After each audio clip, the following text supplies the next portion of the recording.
Et l'initiation, évidemment, c'est subir des épreuves, et c'est surtout le dénigrement des femmes. Parce que les femmes chez les Barouillas, elle est des éprouvettes.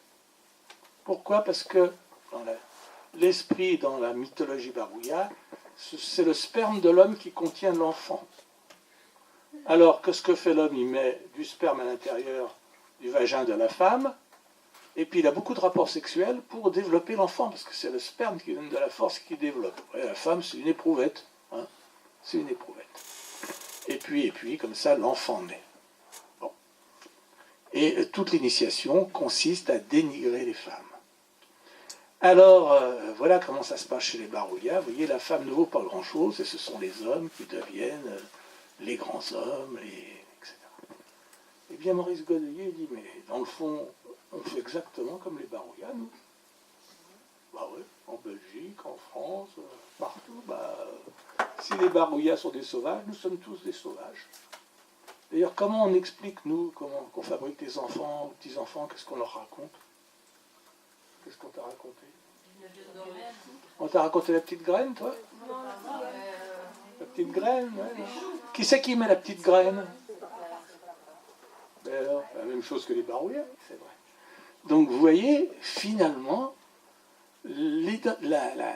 l'identité masculine se construit en France, en Belgique, aux États-Unis, en Chine et tout, sur le même modèle que les Barouillas. C'est en train de changer. Alors justement, c'est un petit peu en train de changer. Mais notre société, elle est vraiment dans le culte de la performance. Ça commence la performance à l'école, dans la famille, dans la société, etc. Hein. Moi, je me souviens d'une affiche du Secours catholique, je la cite tout le temps quand je parle de ça, parce que c'était merveilleux. C'était un enfant qui avait le quatuor-corps, là, vous savez, un enfant, le gros ventre, machin, qui n'a rien à bouffer et tout, et il y avait marqué en dessous, tu mangeras quand tu seras performant. Oui, mais c'était une critique de la performance. Mais je suis désolé, quand vous entendez actuellement en France le discours sur le revenu minimum pour tout le monde, etc., mais oui, mais le travail, tout ça, et Valls, il a eu le toupet de dire, mais ça va encourager le farniente. Comme si avec 800 euros, vous pouviez vous permettre du farniente. Hein? Alors, quelle est la récompense pour toutes ces épreuves que les garçons s'infligent? Hein? Non. Quel est le repos du guerrier, d'après vous? La femme.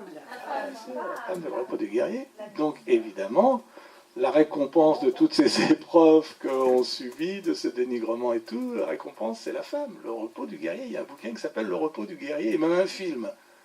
Et vous savez qui c'est dans le film, Le repos du guerrier? Pas mal comme repos du guerrier à l'époque. Hein, bon. Je l'attendais, ça. Et c'est quand même un mec qui l'a sorti. Hein.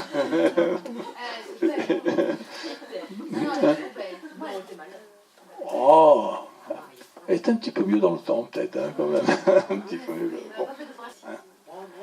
Alors, ce qui change, c'est vrai, c'est que depuis les années 70, dans certains pays occidentaux, il y a quand même grâce au féminisme, il y a quand même une égalité, quand même, bon, tout est relatif, hein, parce que les femmes à niveau égal n'ont pas le même salaire, on le savait bien tout ça, hein.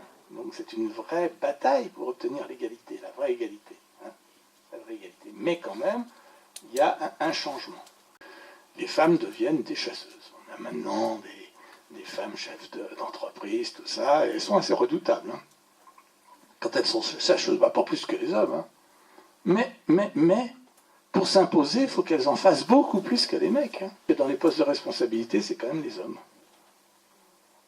Et pour bien montrer la folie de ce truc-là, les femmes sont considérées comme pas très logiques. Elles n'ont pas l'esprit mathématique, d'ailleurs. Les femmes, on les dirige plutôt vers les métiers du social, infirmières, médecins, psychologues, que sais-je, assistantes sociales, professeurs, médecins, tout ça. Hein. Mais dans les écoles d'ingénieurs, c'est plutôt les hommes, parce qu'eux, ils ont l'esprit logique. Hein. Il y a des expériences qui ont été faites. Vous prenez un devoir de mathématiques ou de physique corrigé par ordinateur et de façon aléatoire, vous marquez Martine, Pierre, Julie, je sais pas quoi, Fernand, etc. Et vous le donnez à des profs, hommes. Tu connais cette expérience que je vois que tu vous donnez ces devoirs qui sont complètement informatisés à des vrais profs, hommes et femmes. Eh bien, quand c'est un prénom féminin, la note à un devoir de mathématiques sera inférieure que s'il y avait un prénom masculin, et les appréciations ne seront pas les mêmes. C'est extraordinaire. Comme les stéréotypes. Hein, comme les hommes sont élevés pour être des dominants, et vous êtes élevés pour être des dominés. Hein? Oui, soumise. C'est la faute des mères aussi, hein, que les hommes sont... Mais je suis entièrement d'accord avec vous. Donc c'est la faute de l'éducation. Et qui c'est qui éduque les garçons? À l'habitude, c'est les mamans. Oui, mais c'est plutôt les mamans. Donc vous voyez les racines sociales de la violence. Si ce sont les hommes qui volent, qui violent et qui tuent, il y a aussi une grande part culturelle par l'éducation. Une éducation qui remonte à... Hein, et les rites d'initiation, ça continue. Hein, ça continue parce que qu'est-ce qui remplace la maison des hommes maintenant? Écoutez, vous avez été à l'école comme moi, qui c'est qui se bat dans un cours de récré? C'est pas les filles quand même, hein, c'est les garçons. Hein, qui c'est que vous tirez les cheveux? C'est les garçons. Hein, et quel était l'endroit où vous n'aviez pas le droit de mettre les pieds? Bah, c'était là où les garçons se réunissent pour fumer, et puis se tirent, tout ça. Ça existe toujours, la maison des hommes existe toujours. Les clubs de sport, les bistrots où les femmes n'ont pas le droit de mettre les pieds, etc. Et si elles mettent les pieds, tant pis pour elles. Regardez le nombre de viols qu'il y a dans les milieux sportifs et tout ça. Vous voyez comment l'éducation joue un rôle fondamental. Alors, comme vous êtes toutes des filles à peu près, et que vous risquez toutes d'avoir un jour un garçon, soyez vigilantes. Et le papa? Bah, le papa aussi, bien sûr, mais il ne faut pas que la maman elle dise « Écoute, ne fais pas la WC, c'est à ta sœur de le faire. Hein. Oui, toi, tu as le droit de sortir, parce que mais ta sœur, vous connaissez ça quand même. Zut, alors... Non. Bien sûr que oui. Ne reproduisez pas ce modèle. Hein. Parce que c'est pas gagné. Hein. Parce que les acquis féministes, eh ben, ils sont constamment en danger. Hein. Regardez ce qui s'est passé en Afghanistan. Qu'est-ce qu'elles sont devenues, les femmes professeurs et médecins? Et hop, on les a renvoyées à la cuisine. Qu'est-ce que disent les conservateurs aux États-Unis et en France, un peu partout? Hein, c'est complètement idiot que les femmes travaillent parce que les enfants, les machins, tout ça, retournez à la maison. Hein. Qu'est-ce qui se passe avec l'appauvrissement des pouvoirs publics? Eh bien, les aides aux femmes, les allocations familiales et tout ça, ça diminue, ça diminue, ça diminue. Et comment peuvent se débrouiller les femmes une fois qu'elles se retrouvent avec leur mot, mais que le mec, il est parti? Alors, les stéréotypes, c'est quoi? Ben, nous, les hommes, on n'est pas nombreux ici, on est 3, 4. Nous serions, paraît-il, forts, protecteurs, responsables, vachement sérieux, la preuve, j'arrête pas de déconner, intelligents, rationnels, logiques, maîtres de nos émotions, décidés, capables, entreprenants, bien sûr, surtout envers les femmes, ambitieux, et nous sommes les chefs. C'est tout à fait le portrait de votre mec.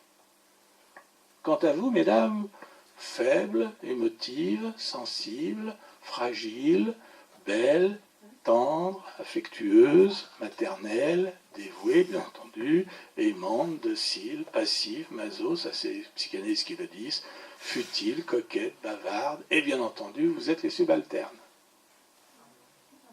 Alors, regardez les publicités quand même. Oui, c'est fort. On commence à observer un changement, c'est-à-dire on voit des hommes mettre des machines à laver, par exemple. Mais c'est encore trop. Donc, absolument. Il y a quand même une évolution qui commence à opérer. Oui. Et si ça passe dans les pubs, bon, ça veut dire que c'est un certain poids Oui. au niveau économique, etc. Mais ça ne touche que certains pays, hein, pays occidentaux. Les stéréotypes justifient la violence. Et ça, on le voit absolument partout, les pubs, le cinéma, les histoires. Alors, je vois un exemple qui me vient là, Indiana Jones et le Temple maudit. Vous avez vu ça? Vous avez vu Indiana Jones? Le chapeau, et peu importe, le fouet, tout ça. Hein? Ah, vous êtes toutes là, qu'il est beau. Ouais, parfaitement. Hein? Et puis alors, la nana qui est avec lui dans le temple maudit, elle a une robe blanche sans une tache, dans le temple maudit. Il n'y en a pas une qui est coiffée aussi bien qu'elle, là, parce qu'elle a... nickel, hein? Elle a des hauts talons comme ça, et puis évidemment, ils sont poursuivis. Alors elle ralentit Indiana Jones, qui est là pour la protéger. Hein? Et tout le monde, quelle conne, celle-là. Hein? Ah, la conne! À cause d'elle, ils vont se faire attraper. Le nouveau Star Wars, c'est une femme. Oui, je sais. Maintenant, il y a Superwoman, il y a tout ça, mais je sais. Mais, je vous dis, c'est un acquis récent. Récent et très fragile et très limité à la société occidentale. On va faire plus d'égalité, mais on n'en est pas là. Il y a des acquis ailleurs. Tu préfères C'est Tarzan, peut-être, toi? Qu'est-ce qui s'est à peine parlé? Ah bah c'est un mec, hein. Bah, français. les mecs, ça n'a pas besoin de parler, hein. Mais je préfère Tarzan parce qu'il n'est pas très malin, il sait dire C'est un mec. moi Tarzan, toi Jane, et c'est tout. Mais C'est un mec. et Jane est beaucoup plus fine et beaucoup plus intelligente. Absolument. En conclusion, il vaut mieux une société matriarcale. Ah bah non. Non. Ça n'a jamais existé de toute façon, une société matriarcale. Non. Et la société, ça a existé. Hein? Ça a existé dans l'histoire. Dans les mythes, oui, là, les Ah, dans les Amazones, tout ça. En Afrique, Il y a des sociétés matrifocales, comme par exemple aux Antilles, c'est des sociétés matrifocales, c'est-à-dire que les hommes n'ont pas le droit au chapitre. Et pourquoi n'ont-ils pas le droit au chapitre aux Antilles, les hommes, ou dans les colonies comme ça? C'est parce que les femmes ont appris pendant l'esclavage à se passer des hommes. Parce qu'elles ne pouvaient pas compter sur un homme, puisqu'ils pouvaient être vendus, ils pouvaient être, etc., etc. Donc elles ont appris à se débrouiller, à élever les enfants sans des hommes. Vous voyez les racines sociales de la violence, comment l'éducation sexiste, hein, comment l'éducation sexiste fait de nous des dominants, des chasseurs. D'ailleurs, vous avez déjà vu une femme qui va à la chasse, vous, le dimanche? moi, Oh, bravo, bravo. C'est une exception, hein.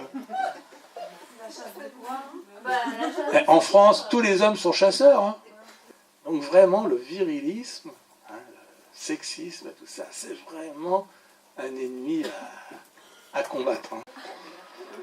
Alors c'est ce qu'on disait, pour en revenir à la violence, hein, on en parlait tout à l'heure, mais dans le temps, l'homme, c'était l'homme fort, hein, et c'est grâce à ses muscles qu'ils avaient un rôle dans la société. Hein. C'était des mineurs, des ouvriers, des des paysans, tout ça. Mais ça, c'est fini. Hein. Maintenant, c'est pas l'homme fort qui vous intéresse en moyenne, mesdames, c'est plutôt l'intello, un peu maigrichon, tout ça. Mais bon, ah bon, excusez-moi, mais en tout cas, intellectuel quand même. Hein. Ah, quand même, hein, pas... sauf une qui aime Tarzan, parce que... j'ai entendu, hein... moi, Tarzan, toi, je vais dans ça. Moi, hein. Voilà. Ah, l'argent aussi, hein, ça, c'est la puissance aussi. Hein. non, j'ai besoin de quelqu'un d'intellectuel et d'éducation. Bon, voilà. Mais bon, ah non, même pas. Intellectuel et puis... Bon, voilà. C'est tout. Donc, non seulement les hommes qui ont été élevés pour être des chasseurs, bah, ils n'ont plus rien à chasser parce que hein, ils ont perdu beaucoup de choses. Hein. Ils ont beaucoup de choses. En plus, ils sont au chômage. Hein.